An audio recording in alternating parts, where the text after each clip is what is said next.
오늘 강의는 욥기입니다. 욥기. 여러분 욥기 다 읽어오셨죠? 다 읽어오시지는 않았어도 욥기가 어떤 말씀이라는 것은 알고 계시죠? 제가 고등학교 3학년 때 저희 반에 선생님이 한문 선생님이셨어요. 근데 어느 날 이제 너희들 중에 고등학생이 돼서도 한자로 이름 쓰지 못하는 애들이 많다고 막 이러는 거예요. 근데 이제 고등학생이면 한자로 이름 다 쓰잖아요. 한자 선생님이니까 그 한 획 한 획 점 하나를 다 보고 틀린 사람들 이렇게 막 때리는 거예요. 근데 선생님이 갑자기 어떤 학생을 하나 이렇게 불러내더니 너는 왜 이름이 이러냐고. 그래가지고 너 이름 크게 칠판에 써보라고. 그랬더니 그 친구가 이렇게 높을 고자를 쓰고 이름을 한글로 욥이라고 썼어요.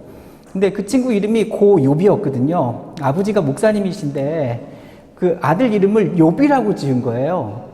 근데 선생님이 이제 대충 이게 성경에 대한 지식이 있는 분인지 네 인생도 참 많이 힘들겠구나 뭐 이렇게 얘기를 하시더라고요. 근데 여러분 욥이라는 이름의 뜻이 뭔지 아세요? 욥이라는 이름이요. 부모가 자녀에게 주기는 조금 어려운 이름이에요. 박해받는 자라는 뜻이거든요. 그래서 제가 그 친구가 저랑 같이 신학교에 갔는데 어떻게 지내는지 궁금해가지고 찾아봤더니 소식을 알 수가 없어요. 아마 선교사가 되지 않았겠나 이렇게 생각하는데 어쨌든 욥이 그 고통받는 자라는 이름의 뜻을 가지고 있습니다. 욥기가 성경 여러 본문 중에서 사실은 굉장히 어려운 본문입니다. 심오한 내용이고 굉장히 독특한 책이기도 하고요. 배경이 어디입니까? 이스라엘에서 멀리 떨어진 잘 알려지지 않은 땅, 우스라는 땅이 배경이고요. 주인공 욥은 이스라엘 사람도 아닙니다. 거기 등장하는 모든 인물이 이스라엘 사람들이 아니고 저자, 여러분 성경에 저자가 누구로 나와 있습니까? 익명이죠. 없습니다. 모릅니다. 그리고 기록 시기도 알 수 없음입니다. 근데 일반적으로 이게 포로기 이후로 보는 견해가 지배적이에요. 고대 역사에서 어느 시기에 누구의 이야기인지 정확한 설명이 없는 말씀이 바로 욥기입니다. 그런데 이 모든 것이 다분히 의도적이에요. 이런 본문들은요, 본문이 무엇을 말하려고 하는지 의도가 너무나도 분명한 책이라는 겁니다. 그러니까 우리는 욥기의 뭐 역사성이나 그리고 이것을 어떻게 우리가 증명해낼 것인지 이 부분을 신경 쓸 게 아니라 욥기라는 말씀이 과연 하나님이 나에게 어떤 말씀을 주시기 위해, 어떤 메시지를 주시기 위해서 주신 책인지 그 메시지를 발견하는 게 굉장히 중요합니다. 자, 여러분 욥기가 몇 장까지 있죠? 42장까지 있습니다. 그러니까 크게 이게 단락이 잘 나뉘어져서요. 크게 5부분으로 우리가 볼 수 있는데 첫 번째로 짧은 이야기로 되어 있는 머릿말이 1장에서 2장, 그리고 사건의 도입부로 나오고 있고 3장에서 42장 6절까지를 우리가 본론이라고 보고요. 7절부터 마지막 절까지가 이제 맺은 말이 되는 겁니다. 근데 이 본론은 또 세 부분으로 나눌 수가 있는데 4장에서 27장까지는 3번에 걸친 욥과 세 친구의 논쟁이 나오고요. 29장에서 31장까지는 욥의 독백, 그리고 38장에서 42장 6절까지는 하나님의 질문과 답변, 욥의 회개, 이렇게 구성이 되어 있습니다. 보통 우리가 욥기부터 아가서까지를 시가서라고 말하는데요. 시가서는 뭔지 아시죠? 이게 산문이 아니라 운문으로 되어 있다는 겁니다. 운문. 지난주에 여러분 시편 말씀을 함께 나눴는데 시편은 뭡니까? 시편은 시라고 나눴습니까? 시편은 찬양입니다. 찬양. 네, 찬양이에요. 노래로 불려졌던 내용들을 시로, 우리가 시편으로 이렇게 묶어 놓은 겁니다. 그러니까 이 아가서부터, 욥기부터 아가서까지 우리가 시가서라고 하는데, 욥기, 시편, 잠언, 전도서, 아가는 운문으로 구성되어 있다. 욥기도 대부분 이야기체이긴 하지만 그 중심 내용들이 거의 리듬이 있는 운문으로 기록되어 있어서 시가서 안에 포함이 됩니다. 조금 더 자세히 본문을 살펴보면 머릿말은 우리에게 욥을 소개하면서 그를 흠이 없고 정직하며 하나님을 경외하는 자다 이렇게 말하죠. 그런데 갑자기 장면이 하늘의 영역으로 이동하더니 하나님께서 천상의 존재들과 함께 회의를 하는 장면이 나와요. 이것은 구약에서 하나님께서 세상을 어떻게 다스리시는지 나타낼 때 흔히 사용하는 방법입니다. 천상의 존재 중에 사탄이라는 자가 있는데 히브리 말로 사탄은 고발자, 기소자라는 뜻을 가지고 있어요. 마치 이게 법정의 한 장면을 보는 것 같죠? 여기서 하나님께서 욥을 의로운 자라고 하시자 이 고발자는 욥처럼 의로운 자에게 보상하시는 하나님의 이 태도에 이의를 제기합니다. 그가 말하길 욥이 하나님께 순종하는 이유는 뭐라고요? 그에게 번성하도록 복을 주셨기 때문이라.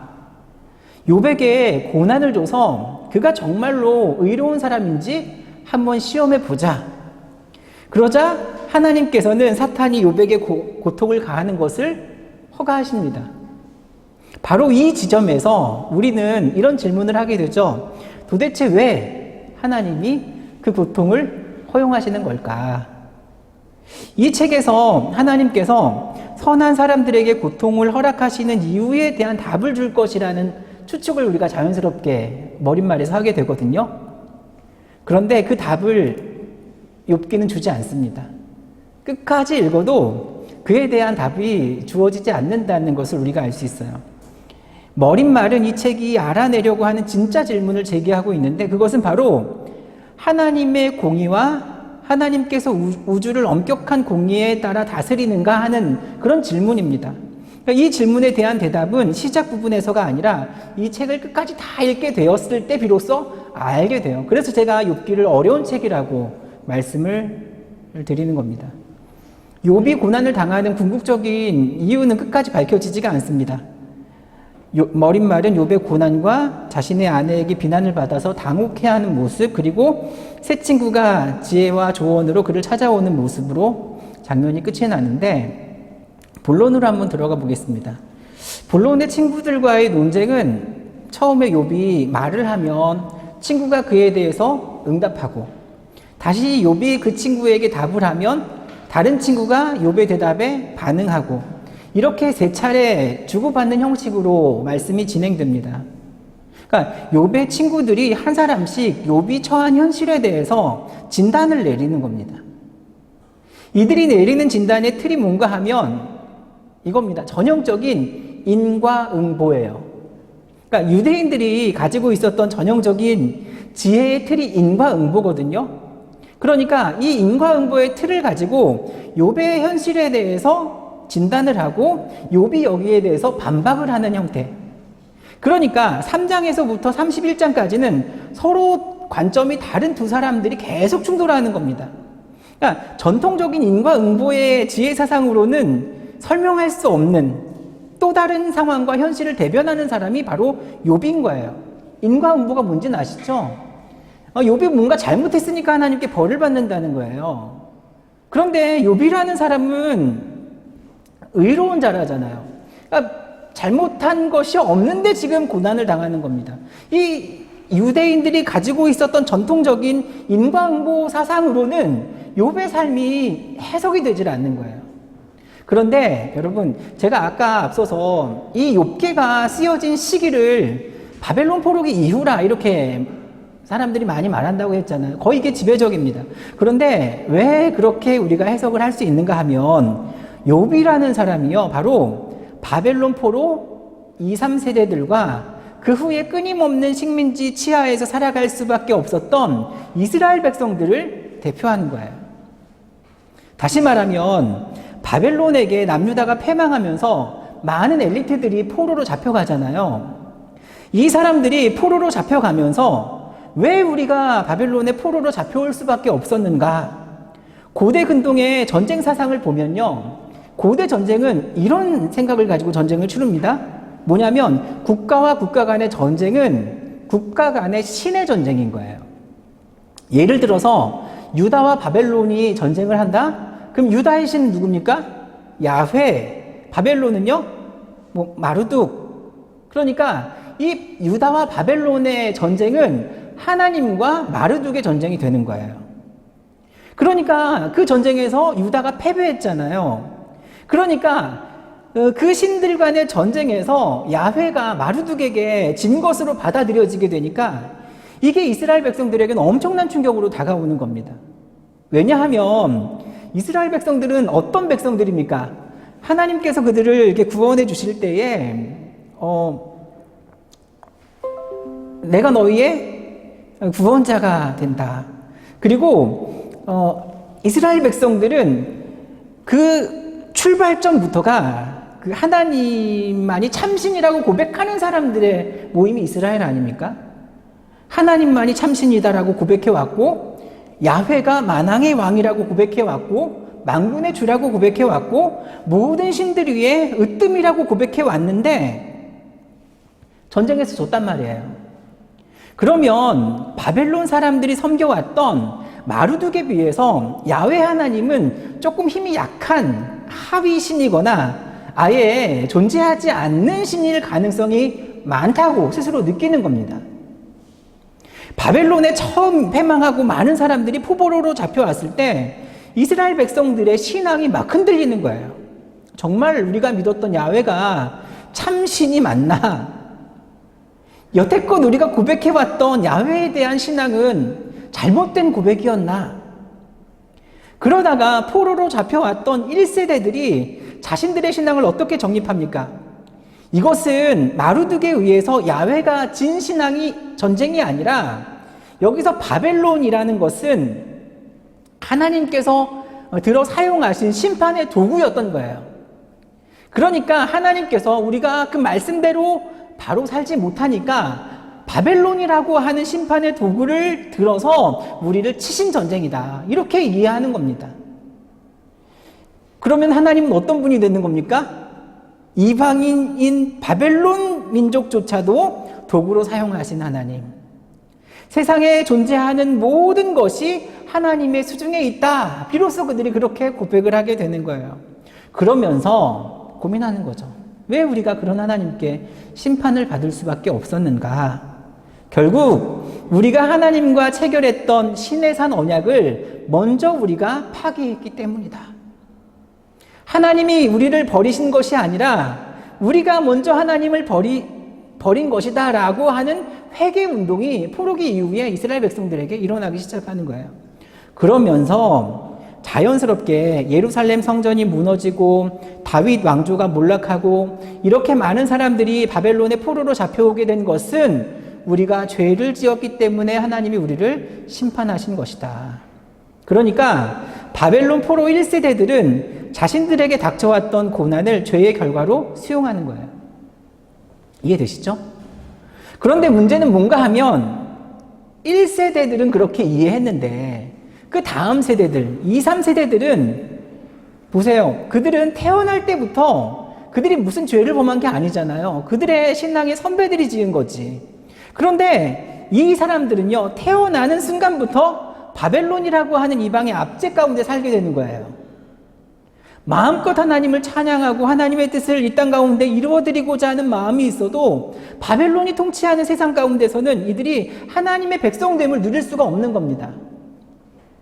예를 들어서 여러분 여호수아서에 보면 이스라엘 백성들이 가나안 땅을 차지하는 게 왜 중요한가?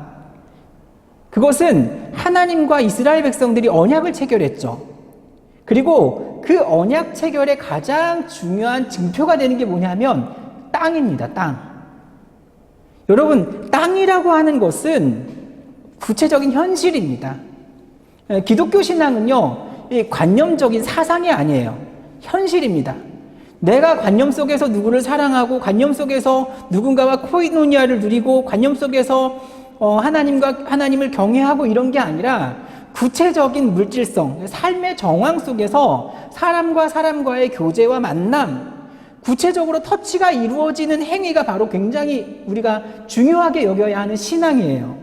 그러니까 신앙이라는 것 자체가요, 어떤 관념 속에 이루어지는 것이 아니라 구체적인 우리의 삶 속에서 구현이 될 때 그 신앙은 의미를 갖게 되는 것이죠. 제가 좀 어렵게 얘기하고 있죠. 잘 이해하십시오. 마찬가지로 우리가 하나님의 뜻을 이루어 드린다고 할 때 하나님의 뜻을 이루어 드리는 영역은 우리의 사고나 관념 체계가 아닌 거예요. 우리가 살고 있는 사회나 가정의 형태 속에서, 그리고 우리가 누리고 있는 정치나 경제나 사회나 문화나 국방이나 외교나 생태나 모든 구체적인 영역 속에서 하나님께서 원하시는 것을 이루어내야 하는 거예요. 신앙이라고 하는 것이 막연하게 우리의 머릿속에만 머무는 것이 아니라 구체적인 삶 속에서 구체적인 형태로 구현되어야 한다. 그러니까 그런 의미에서 하나님께서는 바로의 압제 가운데 있던 그들을 구원하셔서 땅을 주시는 거예요. 어디요? 가나안 땅. 하나님께서 원하시는 바를 일구어내기 위한 공간으로서의 땅이 너무나도 필요했던 겁니다. 그래서 구약은 땅을 굉장히 중요하게 여깁니다. 땅이 있어야 땅 위에 하나님의 뜻을 이루어 드릴 수 있잖아요. 그러니까 땅이 없는 가운데 순종을 요구한다는 것 자체가 굉장히 불가능한 일이거든요. 대부분의 율법, 십계명 같은 것들은요, 자유인들에게 주신 겁니다. 그러니까 엄밀하게 누구의 수하에 있는 종들은 하나님의 말씀을 온전히 지키는 게 불가능해요. 예를 들어서 여러분, 우리가 십계명 가운데 안식일을 기억하여 거룩히 지키라라는 계명이 있습니다. 이 계명이 뭡니까? 주일날 교회에 나와서 예배 잘 드리라는 계명은 아닙니다. 6일 동안은 열심히 일하고 7일째에는 쉬어라. 이 계명을 하나님이 주신 겁니다. 그런데 여러분 한번 생각해 보십시오. 이 계명을 누군가의 수하에 있는 종에게 주었다고 한번 생각해 보세요. 이 종은요, 자기의 의지에 따라 노동을 하고 시고를 결정할 수 있는 사람들이 아니잖아요. 그러니까 끊임없이 주인의 채찍 가운데서 365일 일을 해야 될 사람이 6일 열심히 일했으면 7일째에는 쉬어라 하는 그 말이 그 사람에게 도움이 되는 말이었겠어요? 아니면 그 사람을 괴롭게 하는 계명이었겠어요? 굉장히 괴롭지 않겠어요? 왜냐하면 이 사람은 중간에서 이렇게 하지도 저렇게 하지도 못하는 겁니다. 하나님의 말씀에 근거해 보면 7일째에는 쉬어야 하는데 채찍을 들고 있는 주인은 그날도 노동을 하라고 하거든요. 그런데 그런 상황에서 노예가 노동하지 않겠다 그러면 채찍에 맞는 겁니다. 고통스러운 겁니다. 엄밀하게 말해서 하나님의 말씀이라고 하는 것은 주체성을 가진 자유인들만 순종할 수 있는 거예요. 그런 의미에서 오늘날 자본주의 사회에 살고 있는 우리 모두는요, 노동자들입니다. 그렇죠? 연봉을 받고 우리의 삶이 거기에 이렇게 예속되어 있습니다. 몇 천만 원 때문에 내 삶이 구속되거나 저당 잡힐 수도 있다는 거예요. 제가 우리 교회에 나오시는 청장년 선교회를 담당하고 있는데 그분들을 보면 주일에도 출근하셔야 되는 분들 참 많아요. 그러면 그분들이 좋아서 가시는 분 하나도 없습니다. 어쩔 수 없이 끌려가는 거예요. 그런데 이런 것들을 보면 하나님께서 기대하셨던 백성들의 모습은 아닌 것 같아요. 그러니까 성경에 보면요, 하나님이 기대했던 가장 이상적인 삶의 모습이 한 두 군데 정도 나오는데 그 중 하나가 열왕기상 4장 25절이고요. 또 하나가 미가서 4장 4절이에요. 열왕기상 4장 25절에는 이런 말씀이 있어요. 여러분 교재 혹시 있을걸요?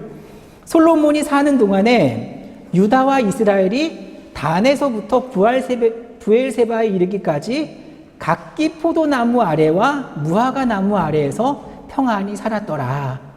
그리고 여기 보면 포도나무 아래와 무화과 나무 아래라는 말이 나오는데 포도나무와 무화과 나무는요, 그 당시에 고급스러운 나무가 아니라 굉장히 평범하고 굉장히 일반적인 나무를 포도나무와 무화과 나무로 상징하거든요. 그러니까 이스라엘 백성들이 꿈꿨던 가장 이상적인 삶이 뭔가 하면 각자의 소유의 땅 위에다가 포도나무와 무화과 나무를 심고 거기서 얻어지는 열매를 먹으면서 사는 삶. 그러니까 호사를 누리는 부귀영화와는 좀 거리가 있어요. 그게 굉장히 이상적인 삶으로 표현을 합니다. 그러니까 예수님이 우리에게 가르쳐 주신 기도 가운데도 오늘날 우리에게 일용할 양식을 주시옵고 오늘날 주어질 일용할 양식에 감사하며 사는 삶을 우리에게 가르쳐 주셨잖아요.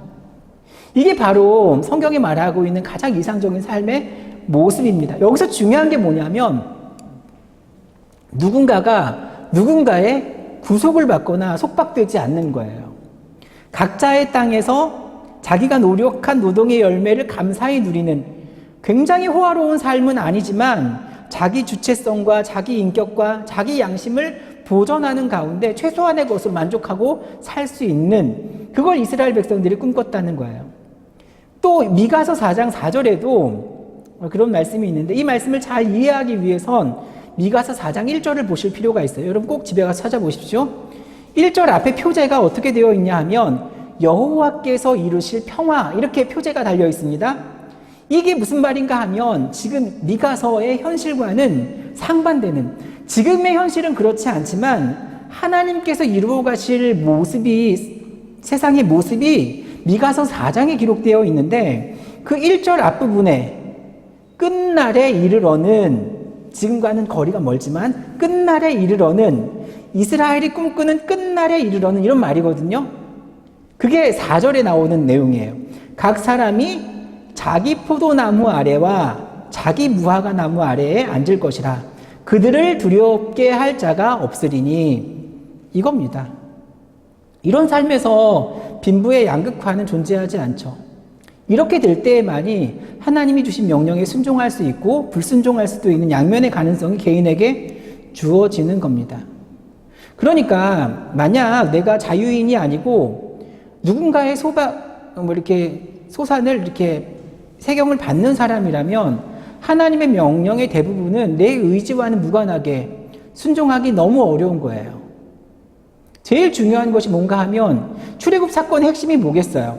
바로의 종살이 하던 자들을 하나님께서 그들을 자유인으로 세우신 것이 바로 출애굽 사건의 의미예요.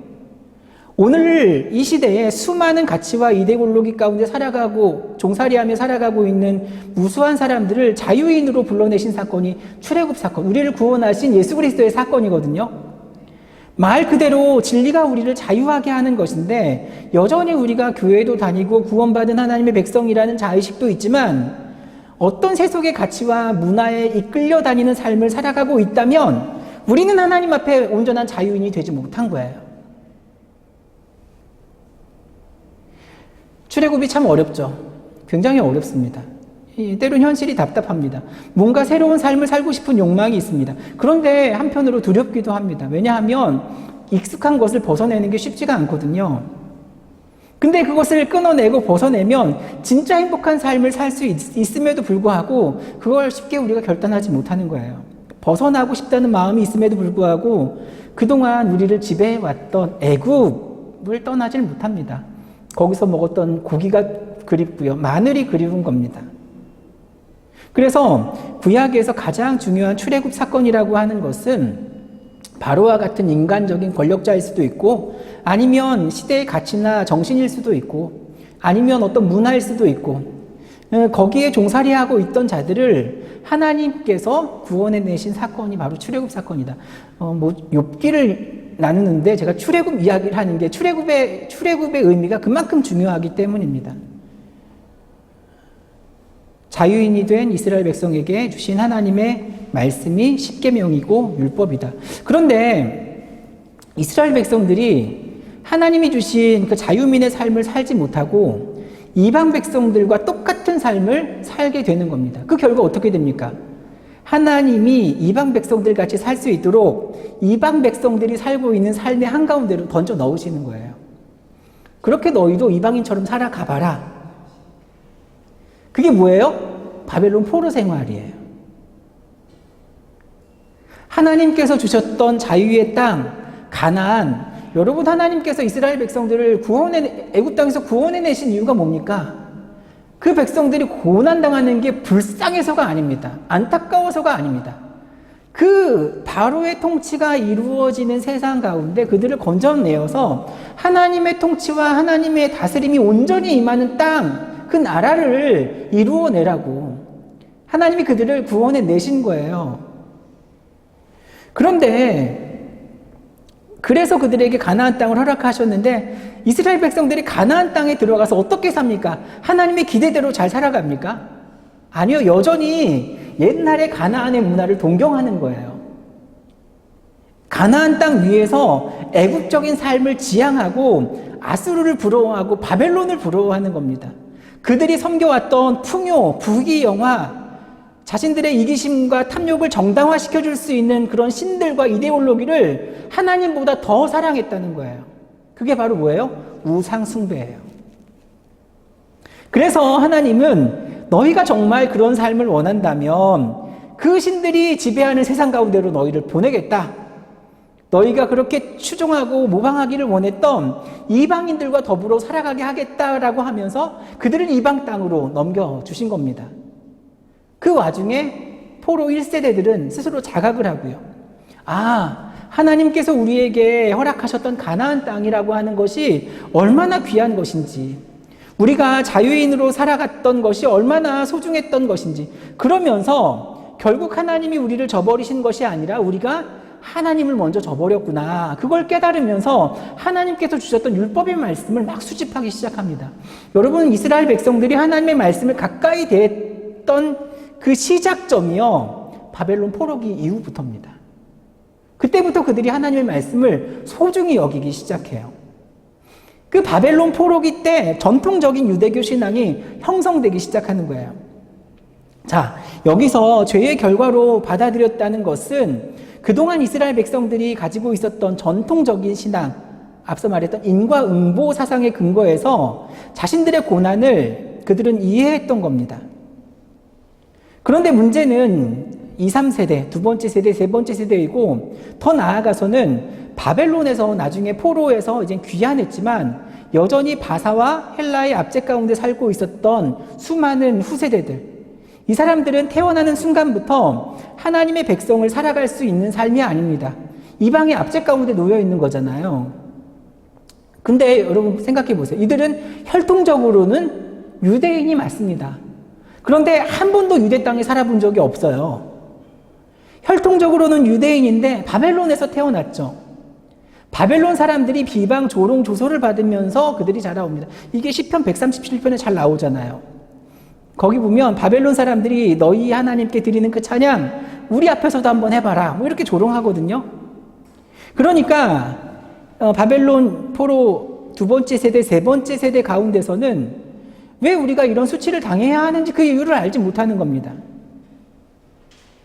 그래서 그 세대들의 탄식과 절규를 대표하는 인물이 바로 오늘 우리가 함께 살펴보게 될 욥이라는 인물이라는 거예요. 욥의 세 친구들이 나오죠. 대만 사람 엘리바스, 수아 사람 빌닷, 나아마 사람 소발. 이 욥의 세 친구들은 누구를 대표하는 것인가 하면 전통적인 유대 지혜 사상, 한마디로 말해서 유대 보수주의자들을 대표하는 겁니다. 이 사람들은 계속 그 얘기하는 거예요. 결국 네가 당하는 고난이라고 하는 것이 네가 지은 죄 때문이 아니냐. 네가 하나님 앞에서 온전히 순종하지 못했기 때문에 이런 고난을 자초하고 있는 것이 아니냐.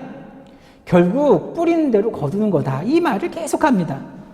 그런데 이런 전통적인 지혜 사상으로 설명될 수 없는 상황들이 너무 많은 거예요. 그런 설명할 수 없는 상황 속에 있는 대표적인 인물이 욥인 것이고요. 3번으로 넘어갑니다. 우리가 욥기를 볼 때 욥기가 실제로 일어난 사건인지 아니면 창작된 희곡인지 이게 조금 애매모호합니다. 앞서 말씀드렸듯이 뭐 저자라도 분명하면, 시대라도 분명하면 뭐 역사적인 근거들을 찾아볼 텐데 그게 하나도 나와 있지 않으니까 이게 진짜 있었던 얘기인가 의문이 드는 지점들이 굉장히 많습니다. 한국의 보수적인 크리스천들은 예를 들어서 욥기나 요나서 같은 것들이 실제 사건이 아닙니다, 뭐 픽션입니다, 우리에게 교훈을 주기 위해 지어진 이야기입니다 하면 굉장히 상처를 많이 받습니다. 여러분, 그 누가복음 15장에 보면 아버지를 떠났던 탕자의 이야기 나오잖아요. 그 탕자의 이야기는 실제 있었던 얘기입니까?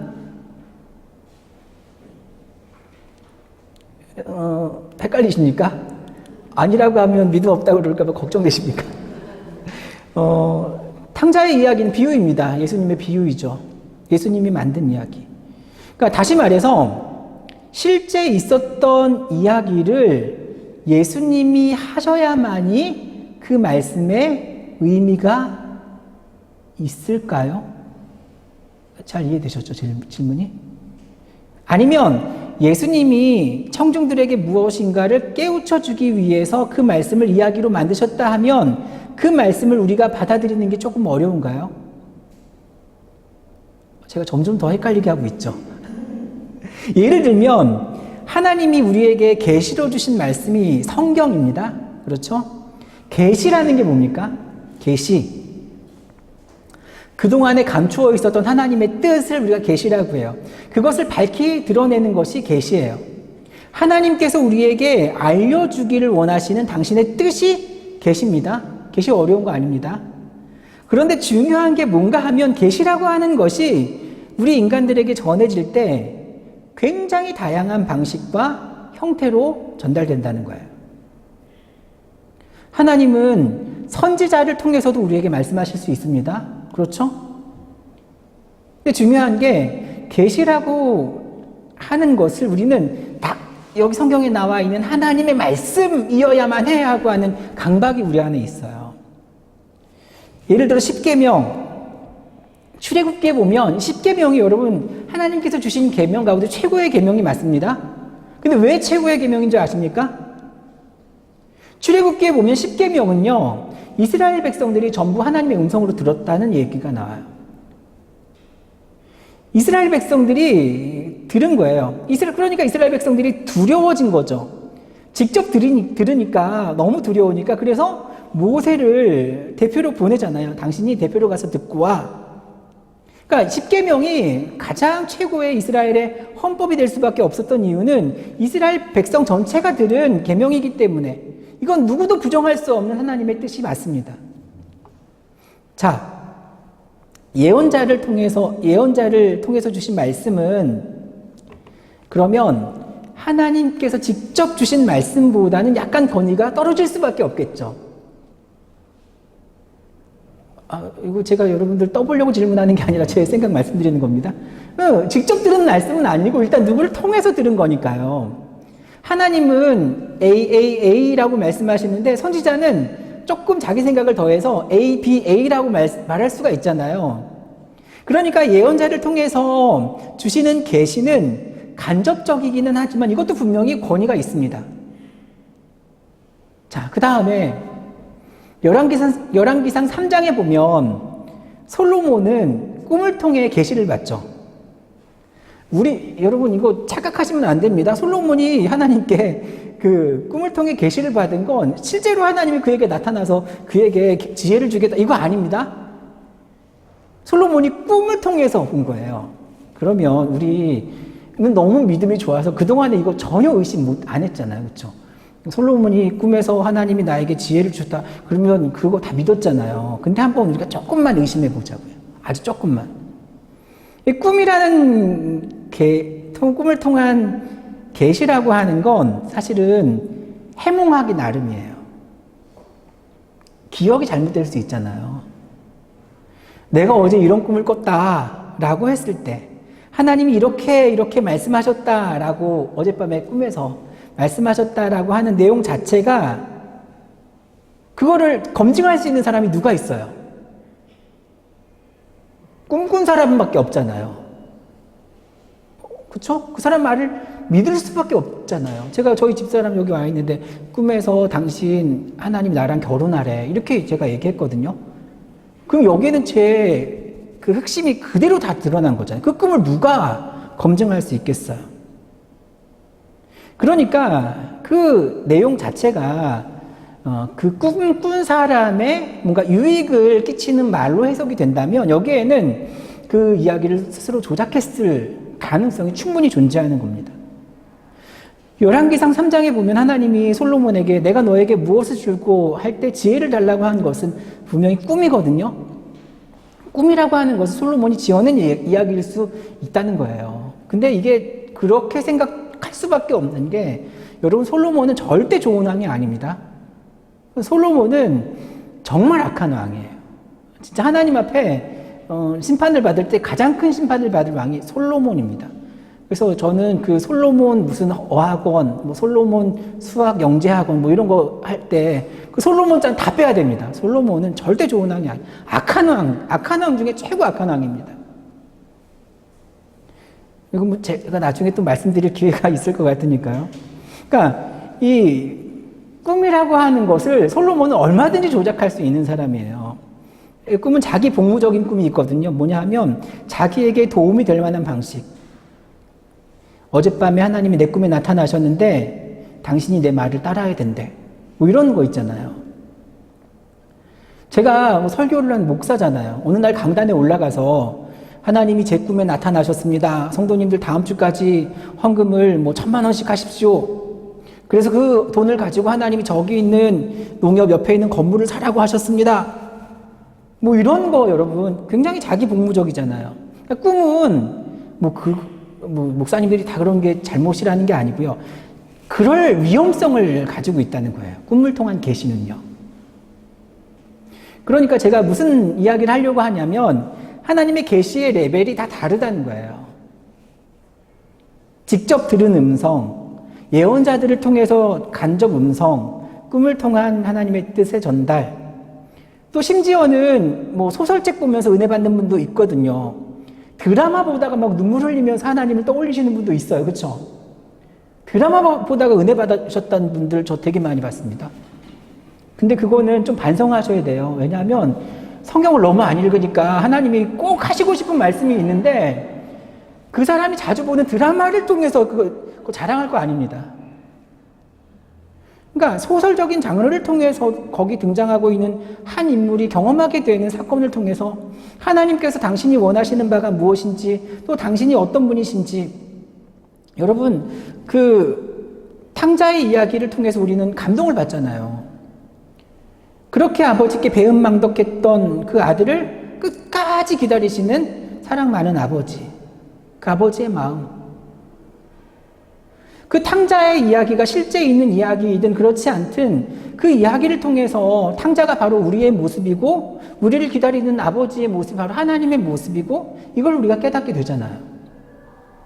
그러니까 픽션이라는 장르를 통해서도 우리 하나님은 당신이 어떤 분이고 당신의 뜻이 무엇인지 우리에게 알려주실 수 있다는 거예요. 그래서 욥기에 나오는 욥의 이야기가 실제 있었던 사실이고 여기에 나오는 모든 것이 실제로 있었던 일일 수도 있고 아니면 우리에게 무엇인가를 깨우쳐 주기 위해 인위적으로 만들어진 이야기여도 아무 상관이 없다는 겁니다. 그런데 욥기의 경우에는 실제로 있었던 이야기라고 보기에는 조금 어려운 몇 가지 이유가 있습니다. 그 가운데 하나가 뭔가 하면 1장, 2장에 보면 욥에게는 이미 10명의 자녀가 있었잖아요. 그리고 동방에서 가장 큰 자라는 말이 나오고 재앙이 연달아 터집니다. 그리고 42장 제일 마지막에 보면 그가 140년을 더 살면서 아들 7명과 딸 3명을 또 얻죠. 그리고 더 부유하게 되었다. 뭐 이런 이야기로 끝나게 되는데 140년을 더 산 것을 보면 1, 2장에도 보면 욥이 좀 나이가 많잖아요. 그런데 140년을 더 살아요. 그러니까 욥이 살았던 시대는요. 그 아브라함, 뭐 야곱, 이삭의 시대, 그러니까 족장 시대 아니면 그 이전 시대였을 거라는 거예요. 아브라함 시대 정도? 그런데 욥기 1장 17절을 보시면 거기에 욥이 어디 사람이라고 나옵니까? 갈대아 사람이라고 나오거든요. 이 갈대아 사람이라는 것은요, 갈대아는요, 바벨론 사람이라는 거예요. 바벨론. 그러니까 바벨론이라는 표현이 나오는 것을 보면 욥기의 기록 시기가 바벨론 포로기 이후일 것이다. 학자들이 여기서 이렇게 추측을 하게 되거든요. 또 중요한 것이 여기도 그렇고 다니엘서도 마찬가지거든요. 다니엘이라는 사람이 실제로 살았을 때가 주전 7세기에서 6세기거든요. 그런데 다니엘서가 기록된 시기는 주전 2세기예요. 욥기도 마찬가지입니다. 욥이 실제 인물이라고 하면 욥은 최소 족장시대 사람이었어야 해요. 그런데 욥기가 기록된 시기는 바벨론 포로기 이후라고 보면 둘 사이에는 엄청난 시간 차이가 존재하는 겁니다. 그런데 중요한 건 여러분, 아까 제가 처음에도 말씀드렸듯이 이 책은요, 그 기록 의도가 너무 분명해요. 그러니까 이 역사성을 검증하는데 우리가 시간을 낭비할 필요가 없이 이 책이 무엇을 말하려고 하는가의 메시지에 집중할 필요가 있는 거예요. 이 시간적인 차이, 이런 역사적인 증명, 이건 본질적인 문제가 아닙니다. 요나서도 마찬가지입니다. 요나라는 인물이 나오죠. 그런데 그 열왕기하 14장 25절에도 보면 요나라는 사람이 나옵니다. 요나가 언제 사역했던 사람인가 하면 여로보암 2세 때 활동했던 선지자예요. 여로보암 2세 때 사역했던 선지자가 누구냐 하면 호세아와 아모스거든요. 그때 요나가 살아 있었어요.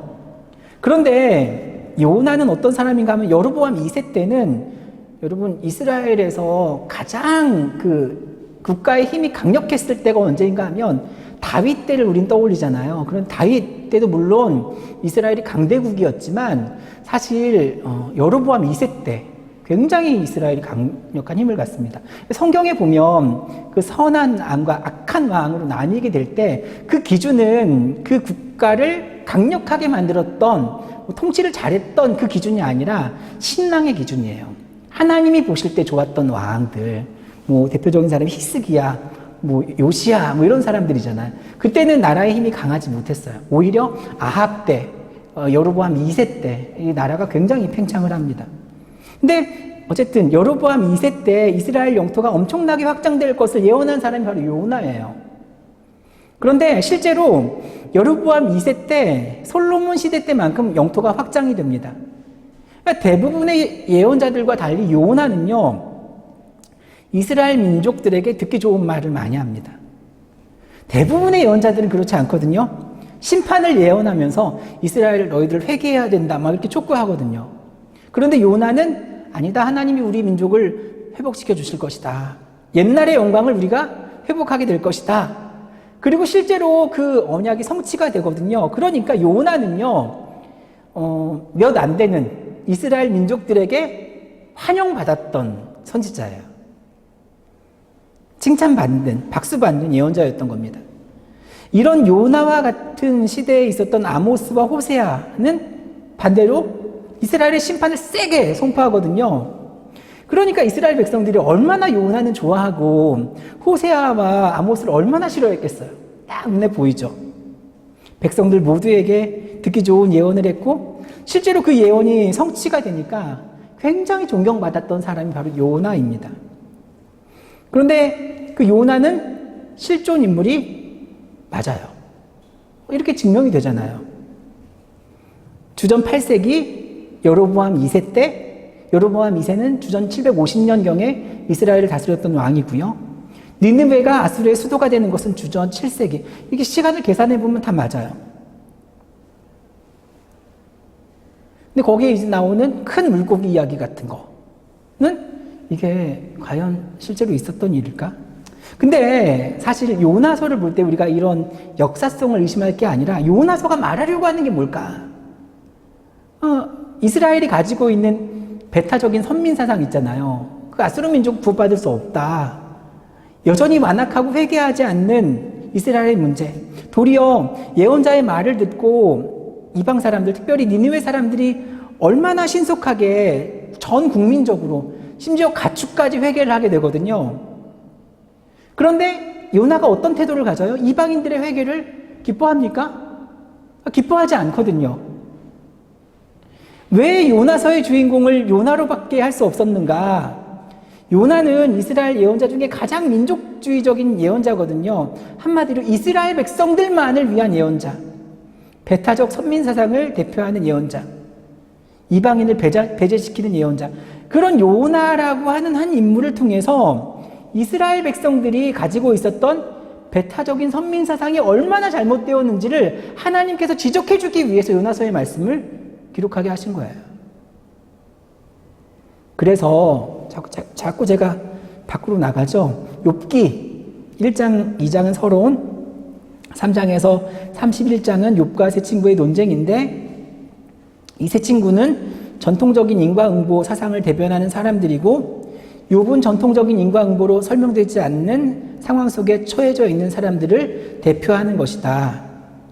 여러분, 이게 바로 유대인들의 지혜 문학의 특징입니다. 그 특징이 뭔가 하면 서로 다른 두 개의 이야기를 인위적으로 조화시키지 않고 서로 다른 이야기들을 같이 두 목소리를 내게 하는 거예요.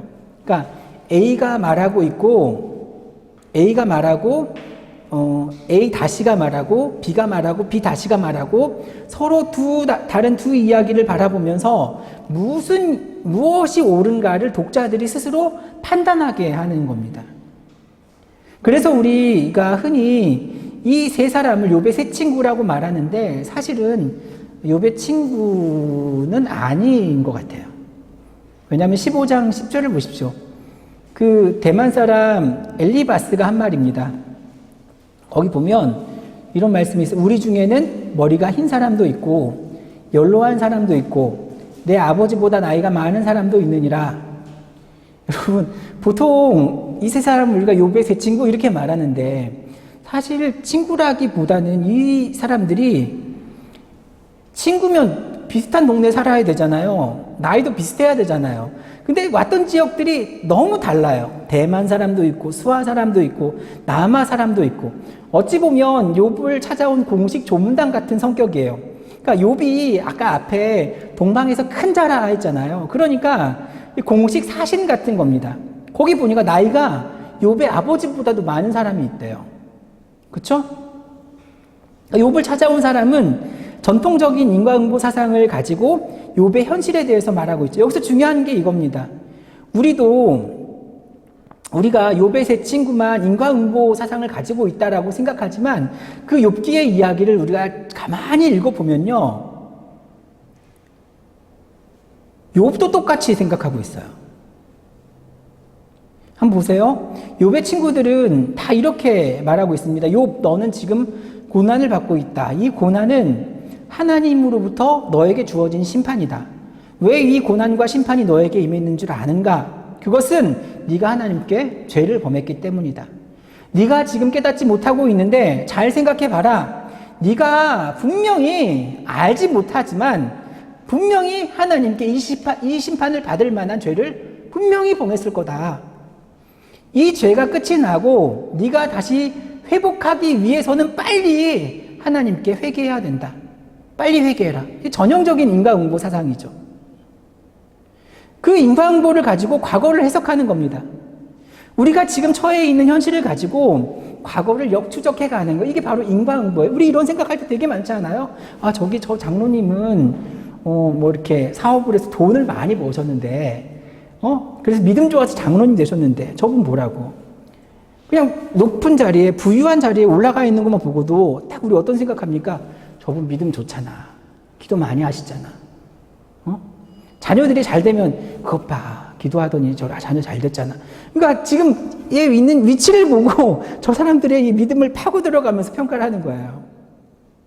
이 인과응보, 우리가 떨쳐낼 수 없는 인과응보거든요. 그래서 이거는 사실 굉장히 위험한 겁니다. 인과응보를 누가 주로 선호하는가 하면 현실 세계에서 성공한 사람들이 주로 이 인과응보를 많이 이용해요. 큰 교회를 일구어 놓은 목사님들 있잖아요. 이분들이 어떤 이야기를 많이 하냐면 하나님 나를 축복하셨기 때문이라는 거예요.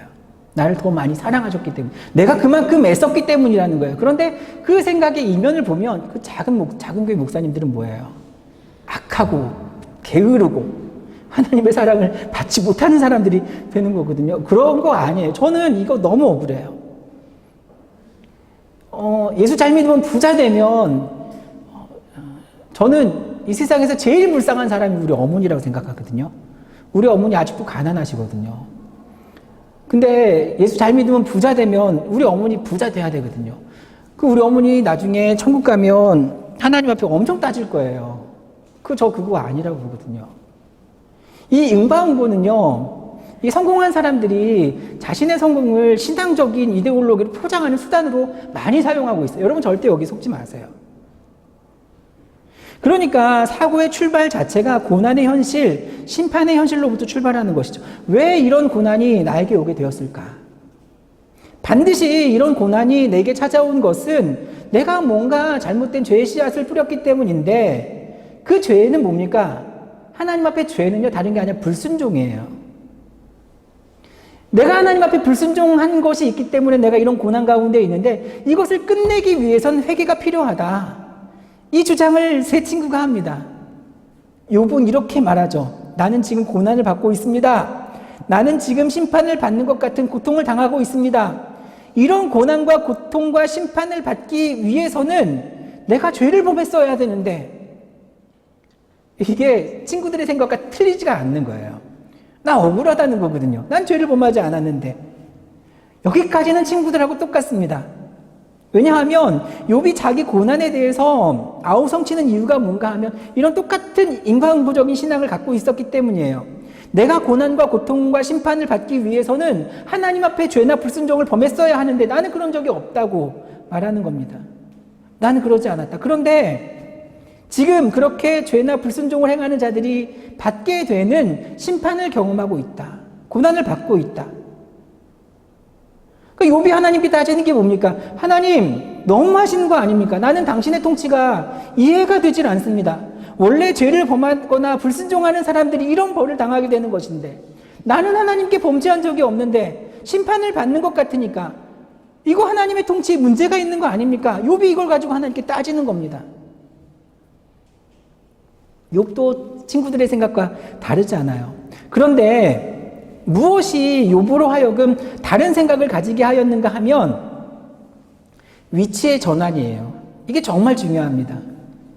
내가 누군가에게 제3자로서 위로자의 자리에 있을 때에는 전형적인 인과응보 사상으로 상황을 해석했는데 이제는 내가 제3자나 위로자가 아니라 당사자가 되고 나니까 인과응보 사상을 가지고는 해석이 되지 않는 일들이 너무 많은 겁니다. 그럼 둘 중 하나예요. 인과응보가 틀렸거나 아니면 하나님의 통치 세계에 빨간불이 들어왔거나.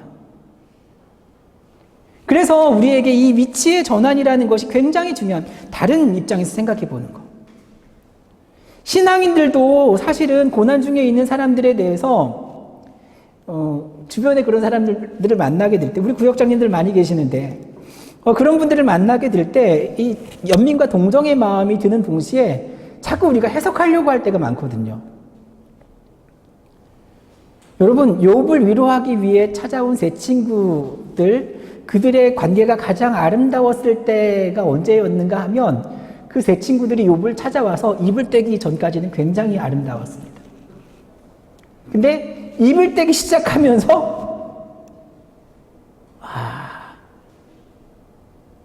7일 동안 말을 하지 않잖아요. 욥기 2장 13절에 보면 밤낮 7일 동안 그와 함께 땅에 앉았으나 욥의 고통이 심함을 보므로 그에게 한마디도 말하는 자가 없었다. 이때까지는 정말 좋았습니다. 그러니까 고통 중에 있는 사람에게 우리가 어떤 경우에건 그 해석하는 자가 되려는 것은 굉장히 위험한 태도입니다. 있잖아요. 넘어져서 무릎이 깨져서 피가 철철 나고 있는데 그 앞에 가가지고 아프지, 많이 아프지 막 이렇게 말하는 거. 물론 위로가 되고 뭐 그렇게라도 표현을 해주긴 해야 되는데 아무 도움이 되지는 못합니다. 빨리 뛰어가서 약이라도 하나 들고 오는 게 훨씬 낫죠. 그러니까 말없이 고통 가운데 있는 욥과 동일하게 고통의 현실 속에서 함께 아파하는 것이 어쩌면 더 좋은 위로가 아닌가. 이때까지는 친구들이 참 좋았는데 3장부터 보면 욥이 자기 생일을 저주합니다. 거기서부터 욥의 친구들이 욥의 고난에 대해서 해석하기 시작하거든요. 이때부터 욥의 친구들이 폭력자가 되는 거예요. 세 친구의 주장과 여기에 대한 반박이 3번 반복되는데 4장부터 14장까지가 1라운드거든요. 그리고 15장부터 21장까지가 2라운드, 22장부터 27장까지가 3라운드. 그러면서 논쟁이 끝납니다. 그리고 욥기 28장을 우리가 지혜장이라고 하거든요. 이 지혜가 무엇이냐? 28장 28절을 보십시오. 보라, 주를 경외함이 지혜요, 악을 떠남이 명철이니라. 이 말씀이 어디 나오는지 아세요? 잠언 9장 10절에도 똑같이 나와요. 여호와를 경외하는 것이 지혜의 근본이요, 거룩하신 자를 아는 것이 명철이니라. 그리고 29장부터 31장까지는 욥의 독백입니다. 특별히 31장이 굉장히 중요합니다. 욥이 지금까지 어떤 인생을 살아왔는가? 31장 1절에도 그런 말이 나오거든요. 나는 지금까지 처녀를 주목하지 않았다. 나는 아내를 제외하고 어떤 여자에게도 한눈 팔지 않았다. 그 다음에 18절에 보면 내가 지금까지 고아의 아버지로 살아왔다. 가난한 자를 도왔다. 이러면서 자기가 어떤 인생을 살아왔는지에 대해서 쭉 말합니다. 31장에. 그리고 32장부터 37장까지가 엘리후의 연설입니다. 엘리후는요, 전형적인 양비론자예요. 굉장히 단순합니다. 욥과 세 친구의 이야기를 쭉 들었거든요. 언제부터 엘리후가 와 있었는지는 몰라요. 근데 와 있었어요. 그런데 그 내용을 본문에는 기록하지 않고 있는데 갑자기 32장에 불쑥 나타나서 이야기를 하는 겁니다. 내가 이제까지 이야기를 쭉 들어보니까 라고 하면서 이야기를 합니다. 약간 희곡적인 요소가 있는데 욥에게 말하기를 욥 너는 그렇게 이야기하면 안 되지. 그리고 제 친구들에게도 똑같이 당신들도 그러면 안 되죠. 이렇게 말하는 겁니다. 전형적인 양비론이죠. 그러다가 38장에 드디어 하나님이 나타나십니다.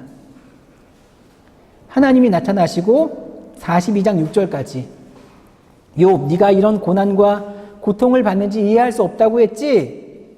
내가 너에게 질문을 해볼 테니까 이 질문에 대한 답을 하면 왜 네가 이 고난을 당하고 있는지 내가 설명해 주겠다라고 하면서 도저히 대답할 수 없는 질문을 하나님이 계속 욥에게 던지십니다. 그러면서 이 질문에 답도 못하는 너에게 이 고난의 신비를 내가 이야기한들 네가 알아들을 수는 있겠냐? 하면서 왜 욥이 의로운 자가 이런 고난을 당할 수밖에 없는가를 여전히 창조의 신비 아래로 이렇게 묻어버리세요. 그래서 여러분 욥기를 읽고 야 이거 진짜 명쾌하고 엄청 은혜롭다 이렇게 말하는 분들을 만나시거든 저 사람 욥기 잘 모르는 사람인 겁니다. 이 욥기는요 다 읽고 나면 화장실 갔다 왔는데 찜찜한 느낌 그런 거 있잖아요. 그런 거 들어야 진짜 잘 읽은 거예요. 왜 의인이 고난과 고통 가운데 머물 수밖에 없는지 도대체 의인으로 하여금 이런 고난과 고통을 받게 하시는 하나님의 뜻이 무엇인지 명쾌하게 하나님의 뜻이 우리에게 전달되는 것이 아니라 의인의 고난은 우리 인간이 이해할 수 없는 창조의 신비와 동일한 것으로 욥기는 결론을 내려요. 그러니까 욥기를 읽으면 상쾌한 느낌이 드는 게 아니라 여전히 우리의 궁금증은 해결되지 않은 채 종결되다 보니까 답답할 수밖에 없습니다. 그래서 욥기 마지막 42장 7절부터 17절까지 욥의 해피엔딩인데요. 옛날 재물보다 2배 이상 더 많아졌고 자녀들도 회복되었다. 그런데 여러분 한번 생각해 보세요. 이게 진짜 복입니까? 자녀들도 회복되려면 옛날에 죽었던 자녀가 돌아와야 진짜 복 아닐까요? 저는 이거 볼 때마다 이게 진짜 복인가? 뭐 이런 생각합니다. 예전에 그 칠남 삼녀가 다시 돌아오는 건 아니잖아요. 근데 당대에는 이게 그래도 해피엔딩으로 다가왔는가 봐요. 욥기가 이렇게 마무리됩니다. 욥기에서 가장 중요한 것은 전통적인 인과응보 사상으로 설명되지 않는 현실이 있다. 그리고 무수한 현실은 역사의 중간기에 우리가 경험하게 되는 답답함, 우리가 이 세상을 살면서 우리 현실에 살면서 경험하고 있는 답답함과도 이게 맞닿아 있고요. 창조와 종말의 사건 중간을 우리가 역사의 중간기라고 하는데 이 역사의 중간기에는 마치 그런 생각이 들어요. 하나님의 통치가 온전히 이루어지지 않는 것 같은 느낌? 하나님의 구원의 팔이 완전히 펴지지 않는 것 같은 현실? 하나님의 능력의 팔을 쭉 펼쳐 주시면 지금 상황이 완전히 해결될 것 같은데 하나님이 너무 잠잠하신 것 같은 느낌이 들 때? 너무 불의가 활기를 치고 있고 그래서 의인들이 하나님 도대체 어디 계십니까? 살아 계시긴 한 겁니까? 라고 따지는 그 시기가 역사의 중간기예요. 이 역사의 중간기에는 욥과 같은 의인들이 하나님께 따져 물거든요. 왜 의인이 고난을 당합니까? 왜 악인들이 번성합니까? 여기에 대해서 전통적인 인과응보 사상으로 설명했던 사람들이 세 친구들이고, 이 전통적인 인과응보 사상으로 해석되지 않는 새로운 현실을 대표하는 인물이 바로 욥이다. 자, 욥기 질문 있으신 분들. 질문이 나오면 제가 강의를 잘 못한 거죠. 질문이 없으면. 자, 이렇게 욥기 강의는 끝이 나고요. 제가 한 가지만 더 말씀드리고, 좀 여러분 기왕 오셨으니까 한 가지만 더 말씀드리고 제가 말씀 맺겠습니다. 혹시 지금 돌아가실 분들 계시면 돌아가셔도 됩니다. 이 뒤에는 보너스 강의입니다. 제가 아까 그 욥기 성경의 역사성에 대한 이야기를 잠깐 했는데, 이 부분은 한번 여러분들과 꼭 함께 나누길 원해서 제가 그 교재 끝에 한 챕터를 더 추가했습니다. 욥기는 어떤 메시지에 집중하도록 쓴 책이라고 했잖아요. 성경의 역사성. 그러니까 아까 역사성에 의문을 갖는 성경의 구절들이 꽤 있다고 했습니다. 대표적인 것이 요나, 물고기, 좀 전에 했던 욥의 이야기, 그리고 에스더도 역사성을 많이 의심하시거든요. 그런데 여기에서 우리가 중요하게 생각해야 될 한 가지 포인트가 있어요. 그건 뭐냐면, 성경은 이스라엘의 역사를 기록하고 있는 역사책이 아니라 성경은 계시의 책이라는 거예요. 의외로 한국의 크리스찬들이 창세기부터 말라기까지 구약 성경의 내용이 역사적인 사실이 아니라고 말하면 굉장히 시험 듭니다. 저도 신학교 가서 처음 모세오경을 모세가 쓰지 않았다는 얘기를 듣고, 이거 무슨 이상한 학교가 있다, 이런 얘기까지, 이런 생각까지 들었다니까요. 성경은 우리가 여기 기록되어 있는 문자 그대로 우리가 믿어야 된다. 우리 이렇게 배웠잖아요. 성경이 뭐 이렇게 사람의 생각이 어떻게 들어갔다고 생각을 합니까? 불경건하게. 그래서 우리는 성경에 나오는 모든 기록들이 역사적인 사실이라고 생각을 합니다. 그렇게 이스라엘의 역사에 대해서 우리가 관심이 많은데, 사실 우리나라 역사는 잘 별로 관심이 없잖아요. 이스라엘 역사를 관심 갖는 만큼 우리나라 역사에는 그렇게 관심 없잖아요. 그러니까 여러분, 성경은 1차적으로 역사책이 아니라 계시책이다. 이걸 기억하셔야 됩니다. 그런데 계시가 성립되기 위해서는요, 두 가지가 중요한데, 첫 번째는 계시자가 중요합니다. 하나님이 당신의 뜻을 밝히 드러내셔야 되는 겁니다. 이게 첫 번째 조건입니다. 그리고 두 번째 조건은 그 계시가 완성되기 위해서는 계시를 받는 사람들이 그 하나님의 뜻을 이해할 수 있어야 됩니다. 어떻게 하세요, 이거? 이게 중요해요. 계시는요, 숨겨져 있던 하나님의 뜻이 밝히 드러나는 것인데, 하나님이 자신의 뜻을 드러내시기만 하면 되는 게 아니라 인간이 이해할 수 없다면 그건 계시가 아닌 겁니다. 우리 인간은 육안으로 하나님을 마주 대한다고 하면 우리가 어떻게 하나님을 감당할 수 있겠습니까? 성경에 보면 하나님은 자신의 얼굴을 모세에게 보이지 않으시고요, 등만 보이시거든요. 하나님과 인간 사이에는 이 심각한 질적인 차이가 있는 거예요. 우린 절대 하나님의 뜻을 이해할 수 없습니다. 하나님의 뜻을 다 이해하고 있는 것처럼 말씀하시는 목사님들 만나시면 피하십시오. 그분들 잘못된 분입니다. 인간은 절대 하나님의 뜻을 온전히 이해할 수 없습니다. 하나님과 인간 사이에 심각한 질적인 차이가 있기 때문이에요. 창조주 하나님, 하늘에 계신 하나님이 피조물이자 땅에 있는 인간들에게 자신의 온전한 모습을 그대로 보이시면 인간은 하나님을 절대 알 수도 없고 볼 수도 없고 이해할 수도 없는 겁니다.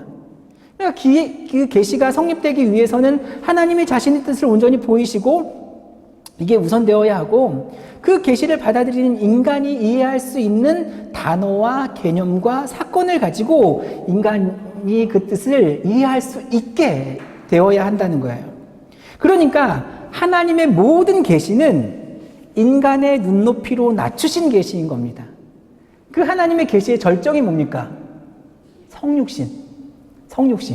예수님이 인간의 몸을 입고 이 땅에 오신 사건. 그러니까 하나님의 수준으로 우리를 만나시면 우리는 절대 하나님을 이해할 수가 없는데, 하나님과 우리의 만남이 가능해지게 하기 위해서 하나님이 수준을 확 낮추신 거예요. 우리 눈높이로. 그러니까 옛날에 그 십계와 같은 영화를 보면 하나님이 그 두 돌판에다가 십계명을 적어주시잖아요. 그런데 하나님이 십계명을 적어주실 때에도 하나님이 적어주시는 것이 중요한 게 아니라 하나님이 적어주시는 문자가 모세와 이스라엘 백성들이 이해할 수 있는 문자여야 의미가 있는 거예요. 여러분, 성경에 하나님께서 십계명 불판에 무슨 문자로 적어주셨는지 궁금해 하셨었어요? 한 번도 우리 그런 생각 안 했잖아요. 우리는 한글로 적어주셨나? 십계명 우리 집에 옛날에 그런 거 다 있었잖아요. 한글로 적어진 십계명 돌판들. 그러니까 모세와 히브리 사람들은 그 당시 아카드어 아니면 애굽의 상용 문자를 이용했는데 하나님께서 하늘의 이상한 언어로 하늘의 문자다라고 해서 딱 적어주시면 하나님이 야 내가 적어주셨으니까 해석하는 건 너희들이 알아서 해라. 이렇게 하면 이거 계시가 성립이 안 되는 거예요. 그러니까 모든 계시는 인간이 해석할 수 있는 단어, 개념, 세계관, 그리고 그들이 이해할 수 있는 사건 안에서 자신을 드러내셔야만이 인간이 하나님의 뜻을 이해할 수가 있는 겁니다. 그러니까 성경은 계시의 책인 거거든요. 계시의 책. 하나님의 뜻이 하나님이 숨겨져 있던 자신의 뜻을 보여주신 것이 성경입니다. 그런데 이 계시가 성립되기 위해서는 아까 계속 말씀드리는 것처럼 인간이 이해할 수 있는 눈높이로 하나님이 자신을 보여주셔야만 계시가 성립되는 것이겠죠. 근데 하나님의 뜻을 드러내시는 방식은 굉장히 다양합니다. 어떨 때에는 하나님이 직접 역사적인 사건을 통해서도 자신의 뜻을 드러내기도 하시고 시와 노래를 통해서도 드러내기도 하시고 문학 작품을 통해서도 드러내기도 하시고 편지를 통해서도 드러내기도 하시고 다양한 방식으로 인간의 눈높이로 자신의 뜻을 낮춰서 보여주시는 것이 계시인데 그 가운데에는 여러분 우리가 지금 전교인 수련회 기간 동안에 나누고 있는 시가서도 다 포함된다는 걸 꼭 기억하세요. 우리는 가끔 그런 생각해요. 지금도 구약에 있는 말씀 가운데 모세 오경이 제일 중요하고 그 다음에 이스라엘의 역사가 담겨져 있는 역사서가 중요하고 예언서가 중요하고 그 시가서는 이게 약간 부록 같은 느낌으로 대하시는 분들이 참 많아요. 그런데 그렇지 않아요. 그 가운데 문학작품, 이건 시가서는 문학작품이거든요. 우리가 구약을 볼 때 아까 역사성을 의심받는 본문들 욥기, 에스더, 요나 이게 구약 안에서 정말로 역사적인 사건인가 의심이 되거든요. 근데 여기서 나는 누가 뭐라 그래도 여기 나오는 모든 본문이 역사적인 사실이라는 것을 믿겠다 하면 개인의 믿음에 대해서 우리가 용납하면 됩니다. 그거 그렇게 받아들이시면 됩니다. 그런데 중요한 게 뭐냐면 내가 개인적으로 뭐라 하건 간에 욥기에 나오는 모든 이야기가 역사적인 사실이라고 믿는 건 문제가 없지만 누군가가 욥기에 나오는 모든 이야기가 역사적인 사실이라고 주장하는 순간에 이 안에 기록되어 있는 역사성을 증명할 책임은요 그 사람이 지는 거거든요. 그걸 그 사람이 책임져야 됩니다. 내가 믿는 것은 아무 문제가 되지 않지만 내 믿음을 누군가에게 주장해야 되잖아요. 우리는 복음을 전하는 사람이 되어야 하니까. 누군가에게 주장하게 되었을 때 내 이야기를 듣는 그 사람이 그 문제에 대해서 의문을 제기하면 우리는 거기에 대해서 대답할 책임을 갖게 되는 거예요. 이거 숙제입니다. 우리에게 남겨진 숙제. 이런 상황에서 제가 그 역사성을 의심하지 않고 믿겠다 하는 사람들의 신앙에 딴지를 걸 생각은 전혀 없습니다. 그런데 그렇다고 해서 그렇게 살아도 걱정할 필요는 없습니다. 왜냐하면 성경은 역사책이 아니라 계시의 책이기 때문에 하나님의 뜻을 우리에게 주시기 위해 전해주신 책이기 때문에. 그런데 성경의 역사성이 성경에 전제되어 있다고 생각하다가 역사성을 의심받게 되면 굉장히 우리는 곤란해집니다. 우리 믿음이 흔들리거든요. 이게 진짜 믿을 수 없는 이야기야? 신뢰성을 의심하게 되고 막 그러면서 하나님을 떠나는 분들 많아요. 이게 고등학교 때 그리고 대학교 때 신앙을 떠나는 분들이요 그 역사성의 의문을 갖다가 떠나는 사람들이 굉장히 많다니까요. 그런 분들을 위해서 제가 드리는 이야기가 바로 이겁니다. 이것이 역사적 사실이 아니라고 할지라도 하나님께서 그의 백성들에게 특정한 교훈과 깨달음을 주기 위한 문학 작품이라고 해도 전혀 성경의 권위와 그 품위가 손상되지 않는다는 거예요. 욥기에서 우리는 하나님의 뜻, 고난 가운데 우리를 구원하신 하나님의 뜻, 이런 욥기의 이야기를 보면서 얼마나 많은 고통 가운데 있는 사람들이 위로를 받습니까? 소망을 발견합니까? 많은 감동과 은혜를 경험하게 되거든요. 그러니까 이야기 자체가 어떤 메시지를 주는지가 중요한 것이지 이게 역사적인 사건인가 아닌가 이거 중요하지 않습니다. 나중에 여러분 요나서, 이런 분들 요나서 보면 정말 힘들어지거든요. 사람이 어떻게 물고기 뱃속에 들어가서 사흘을 삽니까? 이걸 누가 믿습니까?